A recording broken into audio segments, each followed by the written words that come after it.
Good evening, everybody. I'm Cheryl Diana, and I have with me today um, Ms. Bridget Kline, who is going to tell us all about the adventures of costuming. And why don't I just let Bridget get started? I think Kris will be joining us very shortly. Tell us about yourself, my dear. Awesome, thank you. Hi everyone, I'm Bridget. I went through Rush Henrietta all the way K-12. I went to Berger. I was in the musicals in middle school. I wasn't very good. And then in high school, I auditioned for my first show, Little Women, and I did not get in. And then Mrs. Diana put out an ad for I'm getting a little bit of. We were getting some feedback. Okay, is it we good now? I think so. There we go. Okay, great. Where was I? Mrs. Diana put out an announcement and asked for people for costume crew, and I said, I'll try that. Let's see where that takes me. And I tried it. I enjoyed it. I was on costume crew all through high school. I was able to participate in the stage door project with Jiva. Our RH students did learned a whole show. It was Little Shop of Horrors. And then we had Rebecca Coughlin did the costume design, and then I did the wardrobe for that. So that was really awesome. That was really fun. I got to meet the Jiva staff and work with Karen over there. That was a really great experience. That kind of got me started thinking ooh, maybe I want to do this, not just in high school. And then so I go to Baldwin Wallace University. It's in Northeast Ohio, Cleveland area. I'm a double major in theater design and tech, which is all of the tech things. And I specialize in costume technology. I've taken the design courses. They're not my favorite. It's not for me. I've done it, and I think that was a really good thing to learn in college. So that's my one major. My other is French. I was able to study abroad my sophomore year in Aix-en-Provence, France. It's in the south. So that was a really great experience. I also have a minor in studio art, which it's required as part of the tech major, but it's been really helpful because that's where you develop, your drawing skills and 3D design and sculpture. And I took a ceramics class. And so all of that kind of feeds into adding to help with develop your skills in the costume shop. I'm also in the honors program at BW. That doesn't super fit in with theater. In fact, at BW, it's kind of difficult to do both. They don't really encourage it, but I'm here for that. If you have questions about that, I'm happy to answer them. And I've done 3 different internships while at BW. After my freshman year, I applied to be a costume intern at the Oberlin Summer Theater Festival. Oberlin is another town here in Northeast Ohio. And I was just a general costume shop intern there. That theater festival is really small. It was me, another intern, and the designer sitting in the costume shop. And it was up to us 3 for everything. So I really enjoyed that because it was a chance to kind of work on all aspects. I was in the room while fittings were happening, but I also got to build some things and I did some alterations. I got to go to my supervisor, her name is April. She had access to stock at a community college. And so she would, we would drive up to the community college and look through their stock and pull stuff. So it was really exciting. And then during that internship, I also, all the costume shop interns also were wardrobe. And so we ran the wardrobe we did 3 shows in rep, which means it's not just a week of one show, a week of another show, and then a week of another. Instead of doing that, it's you alternate between them. So we would do Picnic. We had the 3 shows were Picnic, Little Women, and Romeo and Juliet. So we would do Picnic one night, and then Romeo and Juliet the next night, and then Little Women the next day for a matinee. So we were constantly switching between them. That was a really great experience. because again, it was just me and the one other girl as the interns. And so we did everything. We got to work all the shows. We did all the laundry. We did all the switching the dressing rooms over. Yeah, so that was Oberlin. That was a paid internship, and they did provide housing, which I don't know if you've all looked into theater internships at all. Some of them do. Some of them are unpaid. Some of them give you housing. Some of them pay very well. It totally depends on the theater festival that you're looking at. So that was Oberlin. That was after my freshman year. After my sophomore year, I had been in France that spring semester, and I had a really hard time getting theater companies to understand that I couldn't just like pick up the phone and have a phone interview, because I had a French phone number. I couldn't make international calls. And so I ended up working at the Cincinnati Museum Center in their shows and interpretation department. For like historical interpretations, people would dress up and go, hang around the exhibits.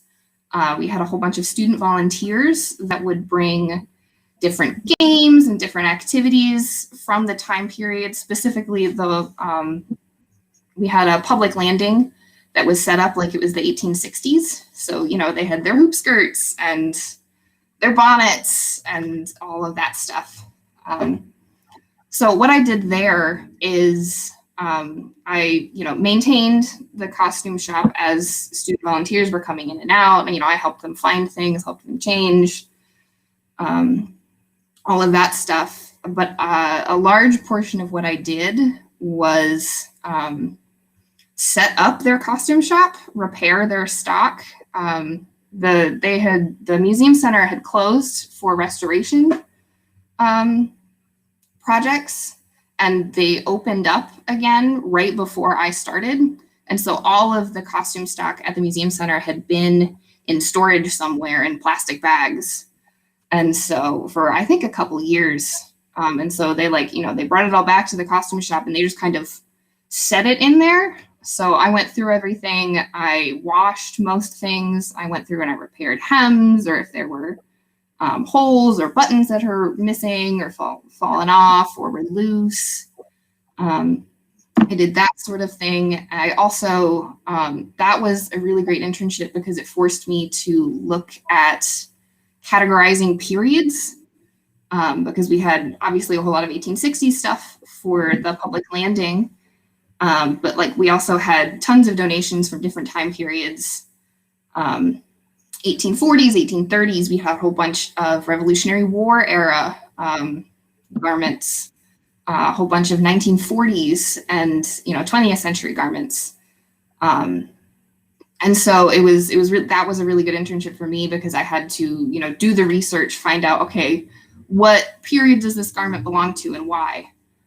So that was a really positive experience for me. That one, they didn't provide housing and they did not pay me. I lived with my grandparents who happened to live in the area for that summer.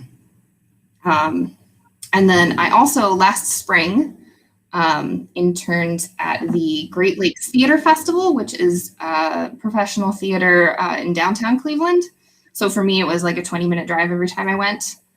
And I did that one during the semester. So my previous two, Oberlin and the Cincinnati Museum Center, that was over the summer. At Great Lakes, I did during the semester. So I only went once a week. That was a much less involved internship. But I just worked in their costume shop working on, whatever show they were working on at the time before, COVID happened and everything shut down. I see Ms. Wright has a question. What's the benefit of doing all of these internships? There's a couple different ones. For me, it was really helpful to be able to explore the different aspects of costuming. During the school year, I work in the BW costume shop primarily as a stitcher. And so, that gave me a lot of good experience in building garments, but it didn't really let me explore the other aspects. Like I never did wardrobe with BW. I never got to do any crafts with BW. I didn't do a whole lot of, the costume history. So that's one benefit, is you get to, explore different aspects that you wouldn't necessarily get to in a more academic setting. It also gives you experience. I was able to put all these things on my resume and say, here, look, I've worked these places. These are people that I know. I have references from those places because I had positive experiences, and, I felt comfortable and putting those people as references to say, hey, look, this person does a good job. She knows what she's doing. Next question. What does it mean to work wardrobe? So working wardrobe is when, the show is running, everything's happening, actors are on stage, and you are backstage before the show to set up. At Oberlin, I went in and we, wiped down all of the counters, turned on all the lights, made sure the costume rack was pulled in, made sure everyone had what they needed. You kind of hang out while the actors are getting ready, doing their makeup, doing their hair. I had a couple actors that I assisted doing their hair. And so they would come find me when they were ready, and I would, do braids and pins and that sort of thing. And then during the show, you sit backstage and you hang out in case there's any emergencies. And then you also do quick changes. So if an actor has to change costumes and there's not enough time for them to, get all the way back to the dressing room, they'll change backstage, and you will meet them there with their costume, help them get out of the old one, help them get into the new one, make sure they're looking all, perfect, got everything they need. And then they'll go back on, and you'll take their old costume and take it back to the dressing room for them. And then post-show for wardrobe, wardrobe is generally the last to leave. So you wait till all the actors are changed out of their costumes into their regular street clothes. They all leave, and then you have to go through and you collect everything, put in laundry, wiped everything down, and then at Oberlin, because we were working in rep, alternating shows, we would switch the racks so that the rack for the next show was already preset for the next show that we were doing. What's the fastest quick change I've ever had to do? I've got a couple, and they were both wig changes. At Russian Rietta, when we did 13 Reasons Why, Elena Bachman, she played Hannah, I think. She had that quick change when Hannah cuts her hair, and I think we timed it. That was like a 13-second wig change or something like that. Yep. It was very quick.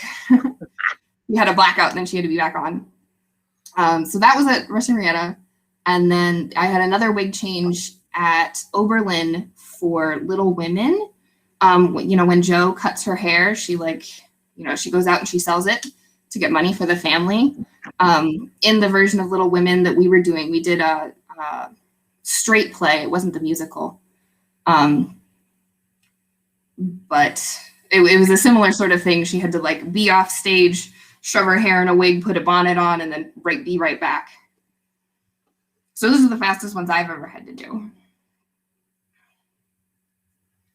They're fun, but they're a little stressful. It's one of the most important parts of dress is practicing your quick changes to make sure that you got it down, where you have to be, you have what you need, and your actor feels comfortable. Because thanks, Miss Reed.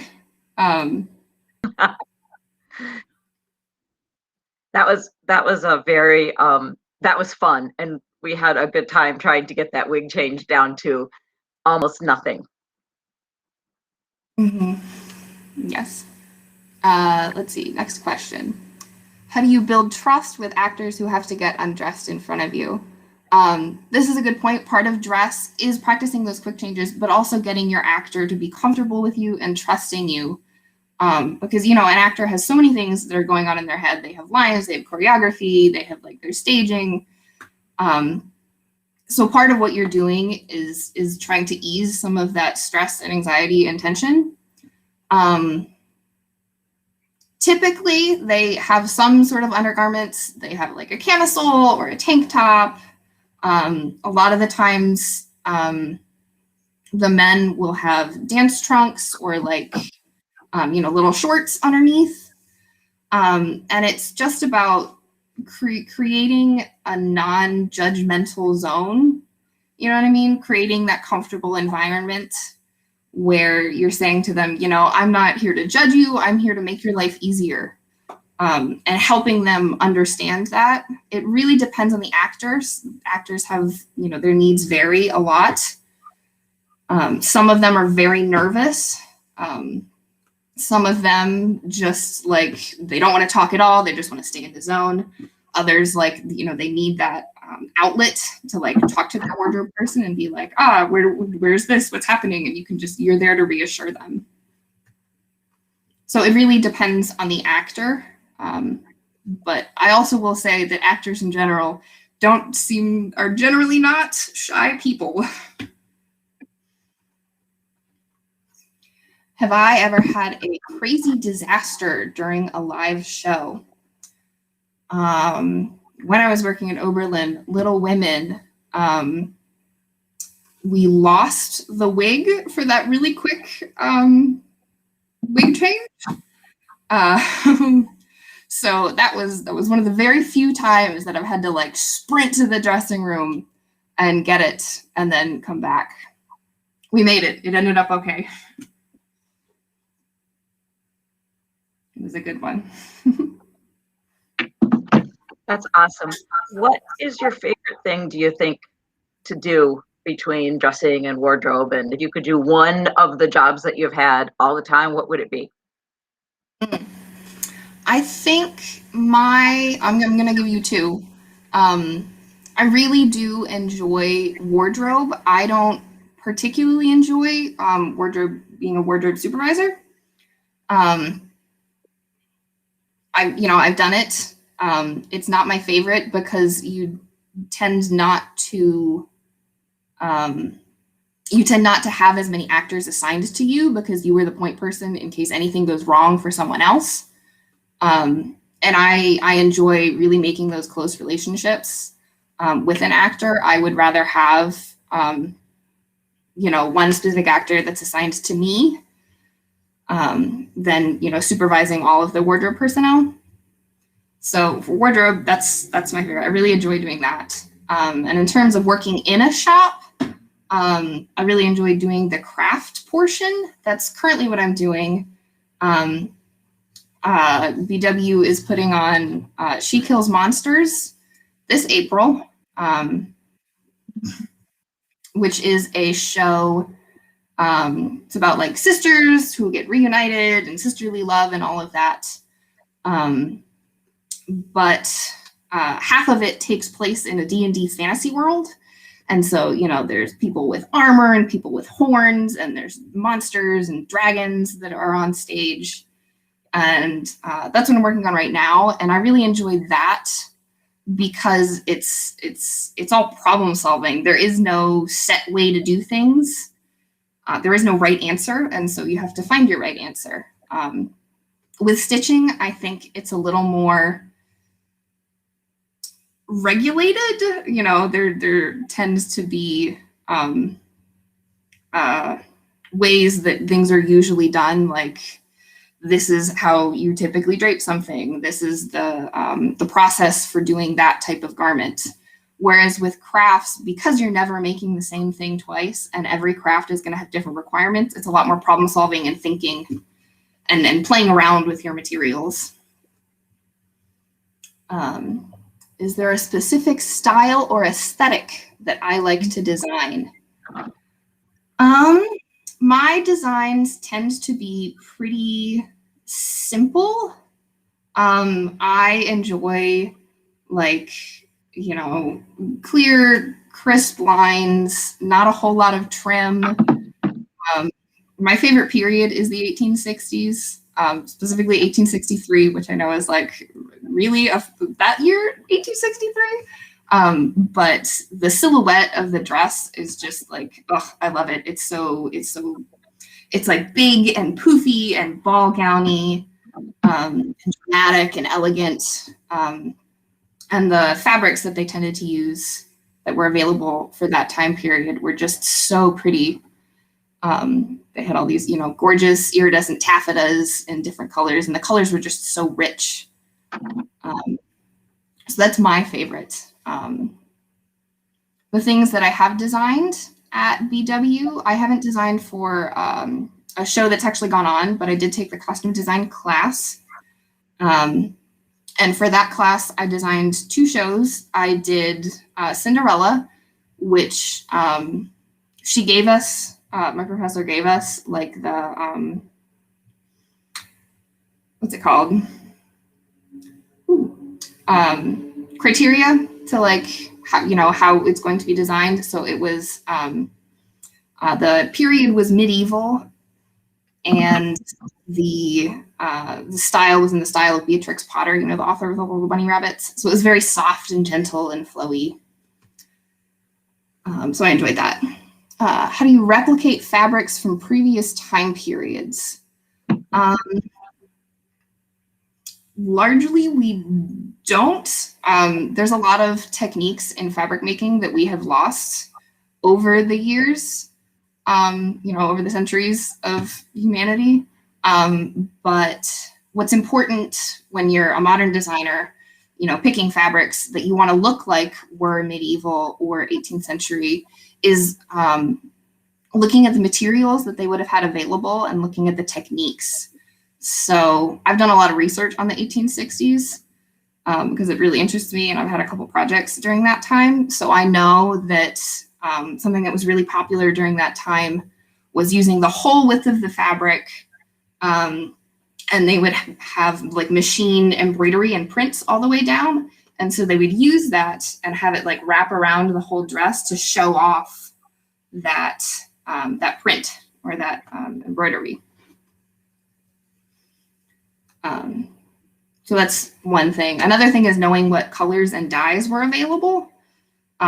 So like knowing that in the 1860s, they figured out a new way to make purple that was easily accessible to more everyday people. And so people went crazy with it because, oh my gosh, they can purple now. Now we can use purple. So that, and just doing your research on, you know, what they had, what was available, what the textiles were, how it hangs. Let's see. How does the costume design occur? Director vision to live shows. Okay. Hello, Kris. Christopher's managed to join us. Nice to see you. Awesome. Go ahead and answer, Bridget, and then we'll put Kris in for a minute. Oh, great. Okay. Okay. How does the costume design occur? It really depends on your director and the designer's relationship. Usually, you know, before you start anything, you've read the play a couple times, the director's read the play a couple times, you sit down and you talk about like, what are the themes that we really want to highlight in this? What, you know, if it's something that can be moved to time periods, when are we thinking of setting it? And then it's, you know, it's a lot of research looking into, okay, what was happening during that time, you know, finding research that inspires you and, you know, that you and the director both really vibe with. And then also just, you know, going back and forth and, you know, with your director, like, okay, so I'm thinking this for this character because, you know, it highlights this personality trait, and the director being like, oh yeah, I really like that direction. Or the director being like, you know, I made him be a little more mysterious. And so you know, it's really a collaborative process, collaboration and research. That's awesome. Let's give her a chance to say hello. Oh, when you hello. Talk, you will appear on the stream. There you are. Hi. A quick introduction, if you would, please, sir. Okay. Hi everyone. My name is Kris Wysowski. I went to Nazareth College for costume design and construction. Well, technical theater. I studied the majority in costume design and construction. Yeah, I went to RH. I'm sorry, I'm horrible at introductions. Okay, you're fine. We'll ask you some questions. What was the most Great. fun thing you did at RH? What was the most fun thing I did? Yeah. Um, could you be a little bit more specific? Do you mean like show? Do you mean Oh, I don't designing know, like was show? playing the child catcher the most fun thing you did when you designed your own costume and wore it and transformed yourself? Or was it more fun to do some of the behind the scenes things that you did? Child catcher was not the most fun. The most fun was Herbert. I enjoyed falling out a window every night. Okay. To That's get good. married. Who doesn't like to get married every show? And what's your favorite thing to do in the costume shop? Bridget was just telling us about doing crafts and making armor. Yes, I have done that too. I love doing costume crafts. I kind of like the whole process. I like doing things different. Like by that I mean I hate making the same. Like if you have a, I don't know, let's say a chorus, and it's like we want these, I don't know, 30 people all dressed in the exact same outfit. That's and you have to basically do that, you know, machine sewing, just where it's just like repetitive and assembly line. That's the word I was looking for. Assembly line sewing, which is making the same thing over and over. I'd much rather enjoy making one-on pieces where it's one costume, that it's its own thing, and it's basically all new, and it's just more interesting for me. Yeah, I agree with you there. So I have a question for both of you. You can decide who answers which one. It's from one of our current costume kids. Have you ever messed up? What's the biggest yikes, and how did it make you grow? Oh goodness. Bridget, have you got one while he thinks? Sure, I can go. I think the things that I have like quote unquote messed up on have been smaller, and you know, in the moment I'm able to say like, ooh, that was wrong, and it's usually small enough that I can go back and fix it. I think something that's important to know about like costuming in general is that you're not going to get it right the first time. And when it's not right the first time, that's not a mistake. That's just part of the process in getting it to fit.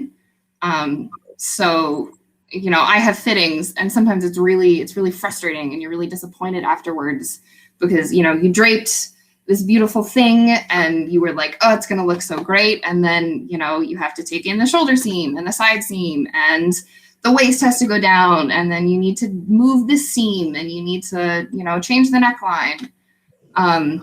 It can be really frustrating having that after, you know, you've spent so much time, you know, draping it and then putting it together and building the mock-up.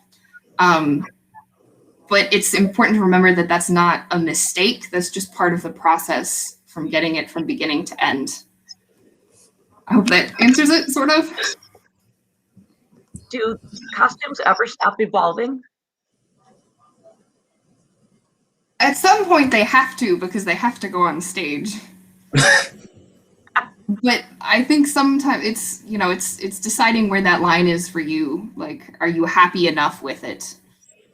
And does it matter that much? Is this thing on stage for 30 seconds and then, you know, it's going to be off and no one's going to know? Christopher, your turn.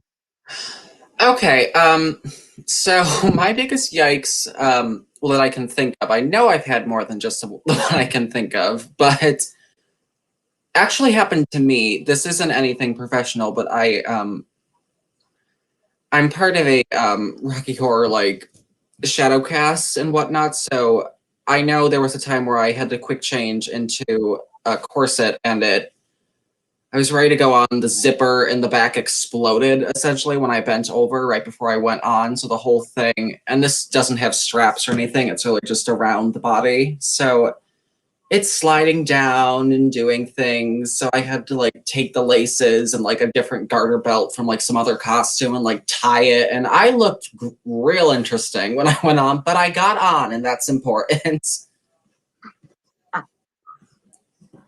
Yes, my worst probably ever was the day that we sent Belle on stage with the zipper down in the back of her dress, and she was spending the whole time in that scene with her back to the audience. Ah, yes.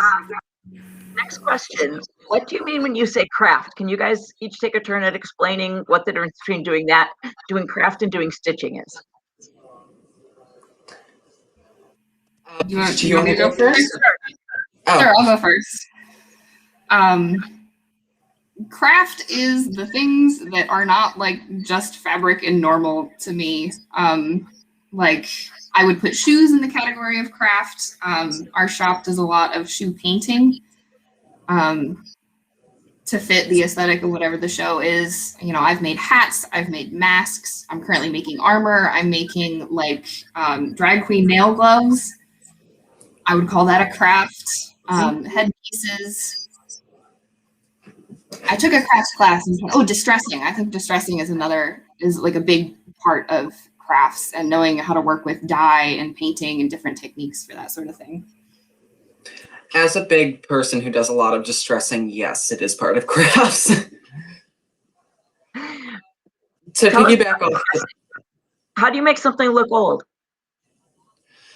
Well, it depends. I think before I get into that, I just want to say, Bridget, you basically summed it up perfectly. It's basically anything that's not sewing. I mentally think of it as anything where usually it's okay to use some type of glue.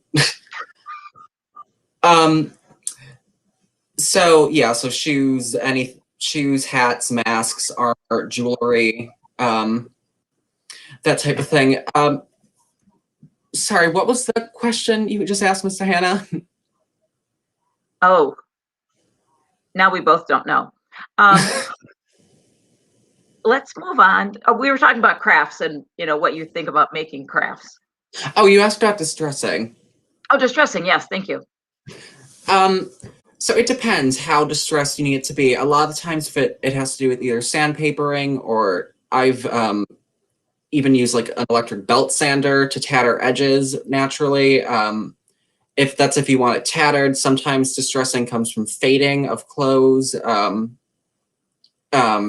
or maybe something to look like it's been ripped and then repaired, maybe not repaired very well, and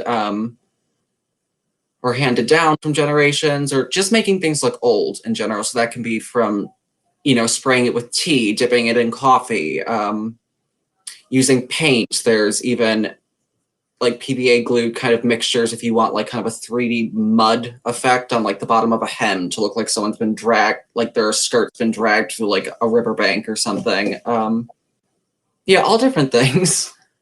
What do you do if you want it to look dirty and then you still have to wash the item for stage?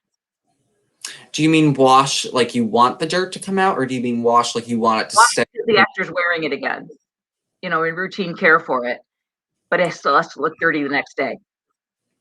Oh, I think it comes from making sure you're using, if you're using paint, for instance, the distressing, using a fabric paint or something. I mean, in my experience, trial and error is a good, do tests, take swatches of the fabric it's made out of and test some different things and throw it in the washing machine or however you're planning on washing it and see how that, and go from there. I mean, there's really not a right or wrong or even a set of rules that's like, this is how you do something. So I think it's really just kind of learn as you go. Excellent. Bridget, it looks like we have a question. What are nail gloves? Yeah, so the characters that I'm making this for, they are cheerleaders in like the real world, and then in the D&D world, they're like demons, and they have like wings and like claws. And so the way that we're doing it, what I did is I went to YouTube and I typed in like drag queen nail glove tutorial. You can buy sheer gloves, which that match the skin tone of the actor, and then you just take like big press-on nails, or I guess depending on what you're making, you can like shape them out of like adapted plastic pellets or like Warbler or something like that, depending on the effect you're going for. And you just like super glue them onto the nail of the thing. And that way, when they're in the real world, they can have normal hands. And when they're in, the D&D world, they have these red claws. If you give me just a second, I currently have a pair that I made a year ago on my hand that I'm trying to get on at the moment. Good. But yeah, no, I did the exact same thing when I had to make them. Dragon are a lovely thing.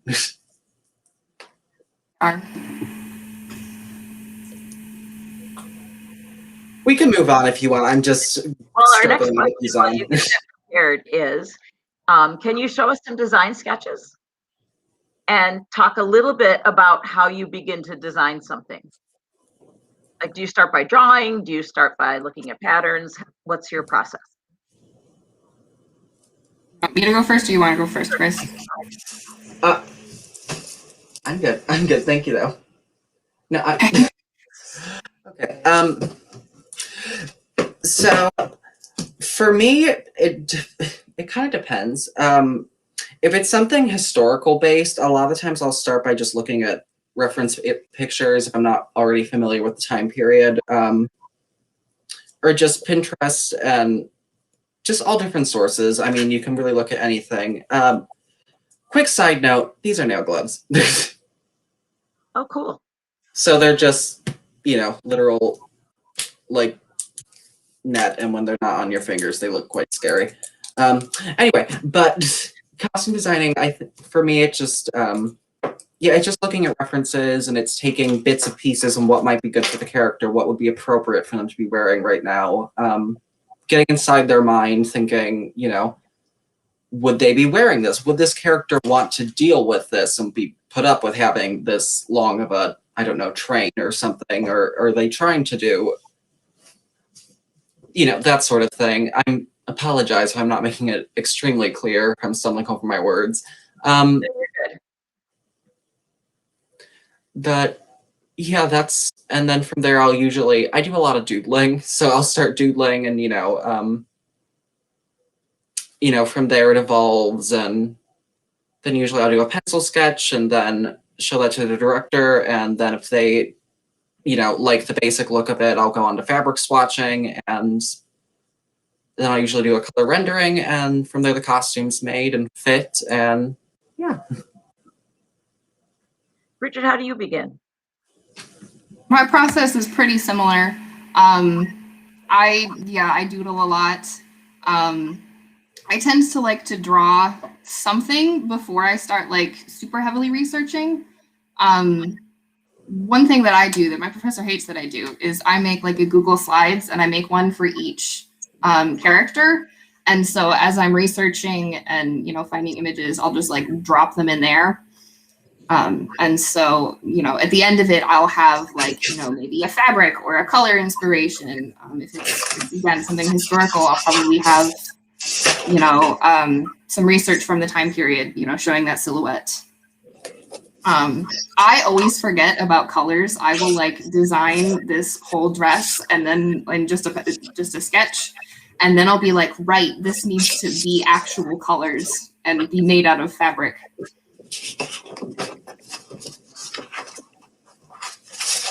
What is one piece of advice that you would give somebody who's still in high school?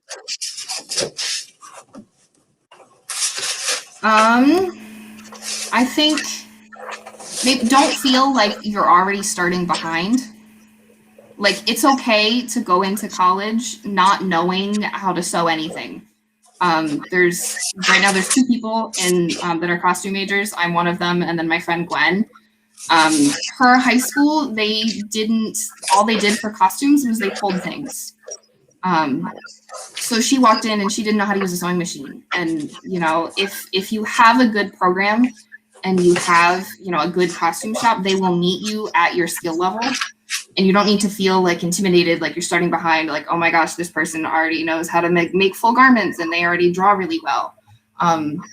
You're there to learn, and it's okay to not be perfect when you start. You shouldn't be perfect when you start, otherwise you're not going to learn anything. I completely agree with that.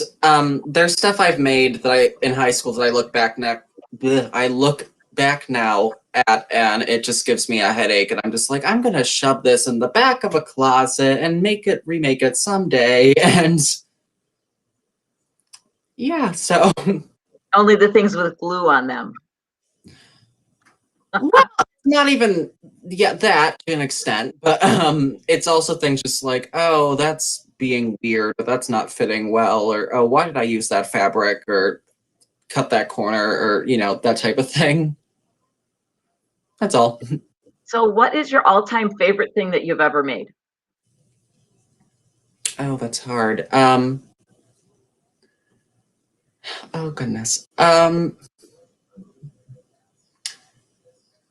really can't pick a favorite. They're kind of like children to me in a way. Well, because you put so much time and effort into them, it's kind of hard to be like, well, I didn't really enjoy making you when you put so much of your time and energy into it. I did make a wedding dress a couple years ago for someone that I really, really enjoyed the process of and learned quite a bit doing it. And that was only a couple years ago. And even now, there are things I look back on it now and I'm like, oh, I wish I did this differently, or I wish I, But yeah, it's all learning. Always never stop learning. Bridget, do you have a favorite? I think my favorite, my school BW did, we got to do the academic premiere of Kinky Boots last fall. And if you're not familiar with the show, there's a whole bunch of, they're called the Angels. They're like the main character's kind of drag queen entourage. And our designer based them all off of like pop stars from the early 2000s. And so the one I got to build was based off of Beyonce. So I got to build like a Beyonce bodysuit with all the sequins, and like she had a floaty drapey cape.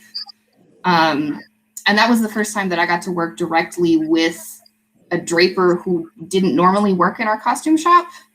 And so that was, I really enjoyed getting to, know how someone works who's not someone that, always works in an academic setting. Plus it was really pretty at the end. And we have some pictures of that up on our website. On your bio page, there are some, and we can put more up. Do either of you have some sketches you'd like to show us? Sure, I have some. I just grabbed some that actually had fabric swatches on them, just because it's more interesting or whatnot. So a couple years ago, last year for college, I took Costume Design 2, the second part of that class, and we were able to pick a show that we could design. So I picked Little Women. Hi, Bridget. And so it's such a fun show. It's such a fun period. So these are just some assorted ones I did. So this show actually never got produced. It was just like an, in theory, if we were to do this show kind of thing. So these were some of the different sketches I did for them and whatnot. So this one in the red was Joe for Act 1, Scene 1. And you can see the fabric for her, and you can see the little lace trim on her. This was meant to be very simple and almost relaxed seeming, because they were really just at home. It was Christmas Eve. And yeah, I was again looking at, how things were cut and, how garments were made. I feel like that's a big thing when designing or even going about making something that's period, is actually looking at patterns from the period, because sometimes you'll look and it's like, oh, the seams of the shoulder isn't here, it's back here. And there's a reason they did that, because, for instance, when you do that, it pulls your shoulders back and it gives you that period stance, or that silhouette, how people actually move in the period. But yeah, and then here's a different one. This was Aunt March. This one was very elaborate. So you have the little fringe from the overlay. I think there's the only thing that wasn't included in here was this bit of lace at the bottom, because I had that in a link. But yeah, I'll hand it off to Bridget if you have something. I don't have any sketches right now. They are all at school. Right now I'm in a portfolio class, and so we're taking all of our stuff and like scanning it and putting it in a form so we can like show other people and have a portfolio to maybe get a job when theater returns. Mm-hmm. So I don't have that. That's okay. We do have some of them up on the website, and if you want, I can add more later on to your bio page on the website for people to see. What are some classes that may seem unexpected for a costume designer to take? What did you need to take in college that you sort of wondered about? Oh goodness. I mean, for me, I think most of the classes I had to take for costume related, for my field, most of them seemed, at least to me, they made sense to me. So, I mean, I had like a class for draping and flat patterning. So for making patterns essentially from an image or a design given to you by a designer so you can replicate, because you can draw pretty pictures all day, but it's a different thing if you can actually make that in real life. It's a big difference. And also in being able to communicate to your draper or to the person who's actually making the costume what you actually want, because sometimes things don't translate as well on paper as they do in person. I also took a millinery class, so I learned all about hat making, and let's see, I did take a costume design, history of fashion, so that's starting basically from the beginning of time, so to now, as just a brief, idea of how to recognize and see that type of evolution and clothes. Bridget, anything that you took? Now you've kind of packed your extra spaces with French classes, right? Yes, I have filled them with French classes. The other thing that BW does is if you are a theater tech major, you're required to have a studio art minor. So like I had to take ceramics to have this major. Like ceramics, I had to take a sculpture class. I built a cockatiel out of newspaper. But like technically that was counting towards this, costume design major, which, some of the things I understand, like I had to take drawing 1 and 2 and my advisor would have preferred that I take drawing 3, but I didn't have time. And like, yeah, those drawing skills are helping you, create better renderings that, have more detail and look nice. But then also like I had to take 2D design where I had a assignment where I had to make a stop motion video of like abstract shapes. And so I think sometimes it's frustrating. Yeah, that's You odd. haven't used that skill again yet? I've not used that skill again. But yeah, I think the studio art minor for me is the thing that's, a little unexpected and a little frustrating at times. Maybe at some point you'll have to build something out of ceramic. Could you imagine you have to like render an entire show in ceramic sculptures and then the director's like, I don't like that. Just smash it and do a new one.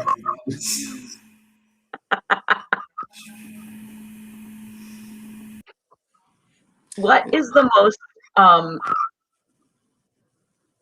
most nerve-wracking thing when a show opens for you? What makes you the most nervous? Is it the changes of the running, the fit, the seeing it? I can start if you're ready to. The show's opening doesn't make me nervous. The first day of dress makes me nervous because that's the first time that you're like putting everything together. And the other thing that makes me nervous is fittings. I'm always afraid that I've like, made this mock-up or like did these alterations to this garment and that it's just not gonna fit at all and I'm gonna have to start over from scratch. It usually doesn't happen, but that's what's, the most nerve-wracking for me. I feel that 100%, by the way. I think it's nerve-wracking up until the show opens. It's nerve-wracking but fun, if that makes sense. Like, it's not... But I mean, up until the show opens, there are things that are changing. Is this going to get done in time? Did I remember to order this? Is that fabric going to arrive on time? I wonder if this... Oh, did I remember to do that alteration? Did I remember to tell that person to make this alteration? Did I remember to design this character? is this fitting properly? And once it opens, it's like, okay, we're done, and you can sit back and enjoy your work. But up until that process, it's that point, it's just go, go, go, go, go. And it's once it opens, it's like a big sigh of relief, and it's like, oh, look at all the pretty things. And yeah, that's, but it's fun at the same time too. It's kind of a rush and an adrenaline rush the entire time going through the design process, because it's exciting because you're making new things and things are materializing before your eyes, quite literally. Yeah, once it opens, everything's like established and done, and you don't have to touch it anymore. Though that, yes, that's the case in most cases. Though I did go see a show I designed for my college, and the one night I actually went to go see it with my mom, the director was running up to me as I was walking in the building, going, "Oh my God, thank God you're here! They just lost all the bonnets." And I know your face exactly was like, "Oh," and it was. So I had to go and quickly, I think like 45 minutes before the show was supposed to start, rummage through all the bins and everything and the storage to see if there was anything that was half suitable. This was for Vinegar Tom, which is like Salem witch trials kind of period, like lower class European countryside kind of thing. So they're all wearing I shouldn't say bonnets, they're called the coifs, I believe is what they're referred to, with the little white bonnet looking thing. So they all were wearing them. It was kind of an integral part in the show because they did specific things with them. And they ended up, the wardrobe crew at some point, which I don't blame them, it's not their fault, but they got put in a basket and pushed into like a corner where no one had looked for. And so they were lost. And I think they found them the next day or the next morning. And it was like, oh, okay. So yeah, anyway. So that was stressful. How much have you dealt with a budget as you start planning a show? Is that something you've had to talk about yet? It is. I've actually been quite lucky. For whatever reason, I don't even know if it's because I designed stuff in high school or if it's because when I make stuff now, if it's for myself or for someone else, if you can be cheap, it's nice to not spend lots of money. So I think mentally going into things, if I'm looking for fabric, if it's like, that's $20 a yard, it has to be a pretty special fabric for me to be like, yeah, I'm going to get 5 yards of this or something. I've done it, but not very often. So I think a lot of the time I've been very lucky in the fact that I'll end up being right around the budget or slightly under or something, or only the tiniest bit over. And so I've been lucky in that regard. How about yours, Bridget? Did you have to deal with budget when you did your summer internship? For my summer internships, no. At Oberlin, April had access to 2 different stocks. She's an alum of Kent State, and so she was able to pull from the Kent State stock. And then she was the costume designer at Lorain County Community College, and so she had access to her own stock there. And so she had 2 to pull from. We didn't build a whole lot; it was mostly alterations, but we had a decent budget. At the Cincinnati Museum Center, the things that I was purchasing was like labels and rack dividers, and so I would just send a list off to my supervisor, who was not a costume guy at all, and he would just like order these things from Amazon for me. For She Kills Monsters, though, we did have to do like full proper budget, specifically because there's so much crafting in there, and so it was like, and trying to figure out what is the process for building this, and is it going to be cheaper to build it, or is it going to be cheaper to buy it? And I think it's surprising how often it's cheaper to buy something and alter it than it is to make it yourself. I think that's something I've learned, is that like a lot of times it's cheaper to just buy it. But I think like you, Kris, I tend to underspend. I'll be like, well, that's too much money. I'll go with the cheaper one. Well, I think one thing, sorry, not to cut you off. Oh, no, you're good. One thing I think Mary Farmer, who I've studied under, basically was my mentor all through college, and basically still is. I message her on a regular basis. Anyway, but one thing I remember her telling me that's kind of stuck with me is you can have two of three things. And do you want it cheap? Do you want it good? Or do you want it fast? Pick two. And Yep. think about that. So I usually end up always going with the cheap and good and spend months working on something. But if you're in a show and it's like we have this little budget and we want it, tomorrow, it's not going to look the greatest. It's going to be, but I find myself thinking about that statement quite a lot because it really is so true. And I think it's important because, like, when you get to, if you ever design for Broadway or something, you have to budget in your labor, and so all of a sudden, just because you can do all of the labor, it's no longer cheap because you actually have to pay other people. Can you elaborate on this a little bit on how that works? I've looked at it a little bit. My advisor, she's designed a couple shows for Broadway, and she uses the same draper that I built that Beyonce thing for. Is her go-to. But I think that's another part of budgeting is if you're going to build something, figuring out how long that is going to take and knowing that you have to pay, a person or a costume shop to build it. I'm really bad at estimating how long things take. I see there's a question. How often do you have to make repairs on costumes?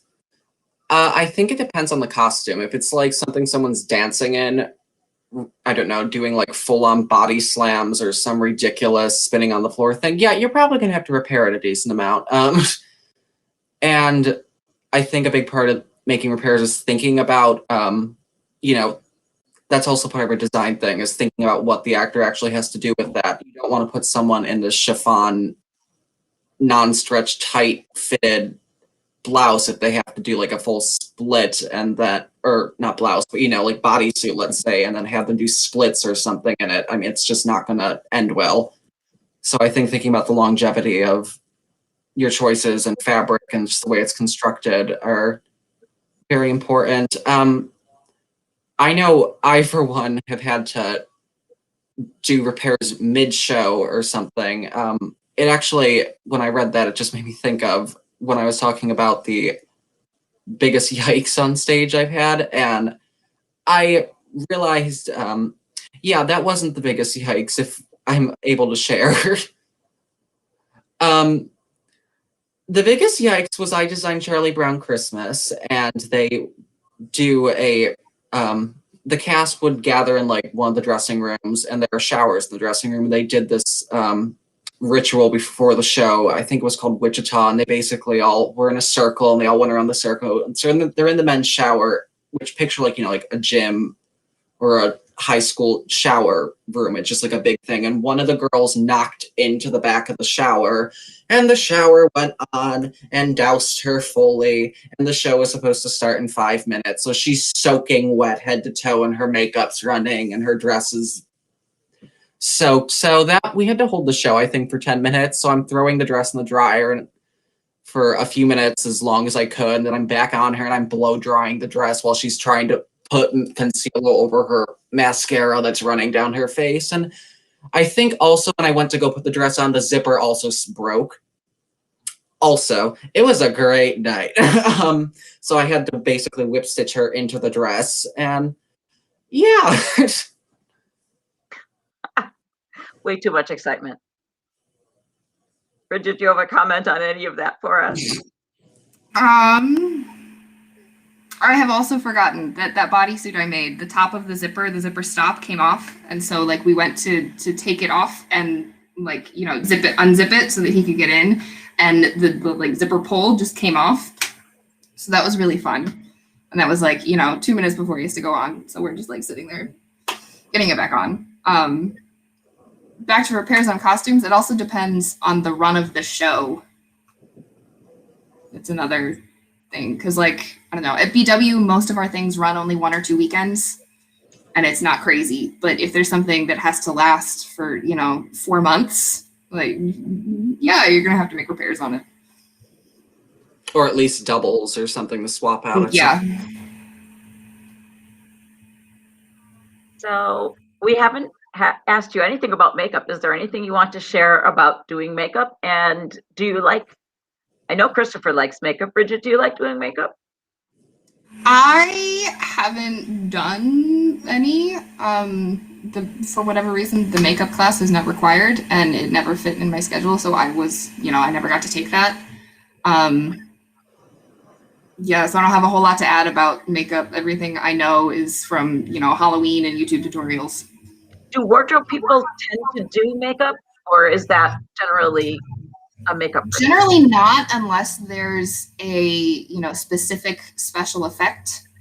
And generally they'll make sure that they'll hire a person specifically for that effect. At least, in my experience.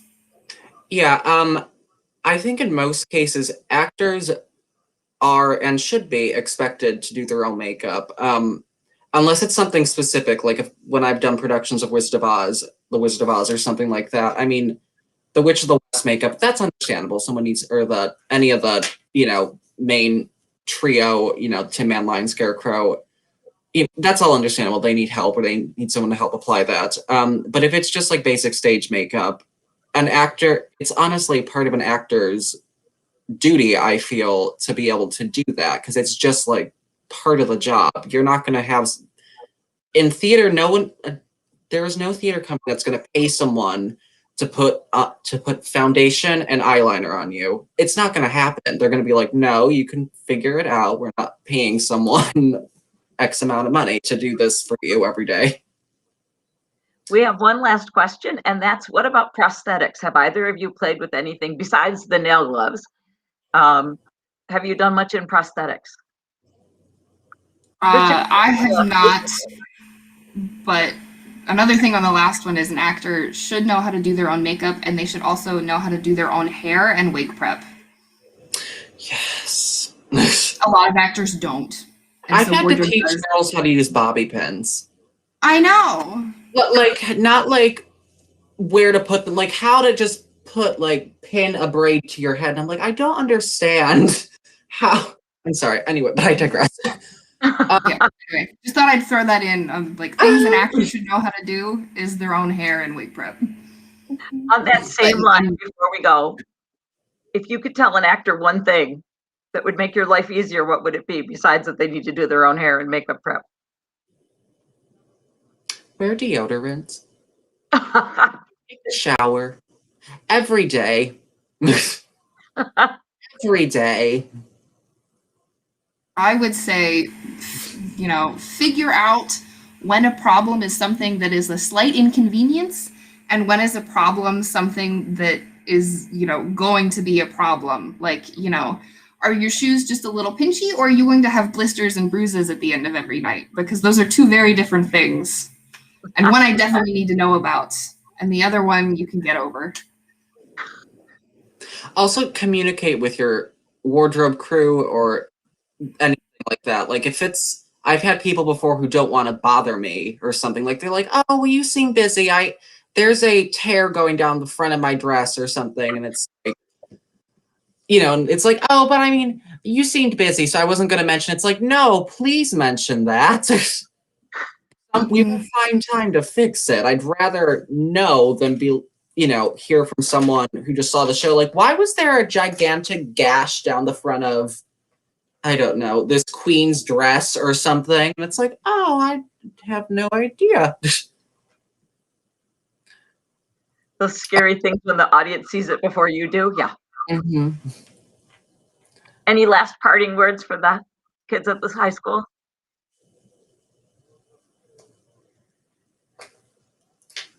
If you love it, keep doing it. You don't have to make it your major, but keep doing it.